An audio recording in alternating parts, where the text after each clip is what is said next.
السلام عليكم ورحمة الله وبركاته. ازيكم يا حبايبي؟ عاملين ايه؟ يا رب تكونوا بخير. معاكم منى من ترند في الخمسينة. الفاكهة الوحيدة المهدور حقها بصراحة، يعني اسمها هو اللي مسوق سمعتها، بس هي بصراحة تحفة جدا ومليانة فيتامينات وجميلة جدا ومعادن وحاجة حلوة جدا، بس ولادنا مش بيحبوها. انا كان عندي شوية كده، قلت بدل ما يترموا حرام قلت اعملهم شوية مربى حلوين جدا. جيت اقشر اول واحده لقيت القشر بتاعها تخين، فانا عايزه اشيل القشر علشان ما تشرقش وانت بتاكليها. فحاولت اطلع القشر من اللحم من القشر كده زي ما حضراتكم شايفين. هخلص الكميه كلها. الكميه دي مثلا بتاع نص كيلو، حطيت عليهم كوبايه الا ربع سكر، زي ما بتعملي اي مربى. يعني عملتها زي ما بتعملي اي مربى بالظبط. انا بصراحه اول مره اعملها قلت اجربها معاكم.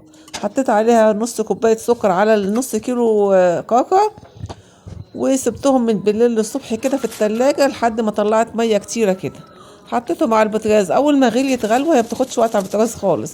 حطيت نص عصره ليمونه، حطيت رشه ملح صغيره عشان تعادل مع السكر، وقلبناها شويه. قفلت عليها، اديتها خبطتين كده بالهاند بلند عشان انعمها. لو عايزاها بيور يعني، لو عايزاها سليمه بالهراسه بتاعت البطاطس وهرسيها. بس انا عملتها بالهاند بلندر كده. وبعد شويه لقيتها كبت الميه بتاعتها، لسه مطلعه ميه برضو تاني، سبتها على النار لحد ما شربت الميه بتاعتها، وطلعت بالعظمه دي حلوه جدا جدا.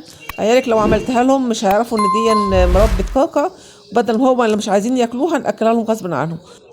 لو عجبكم الفيديو تدعمونا بلايك شير سبسكرايب.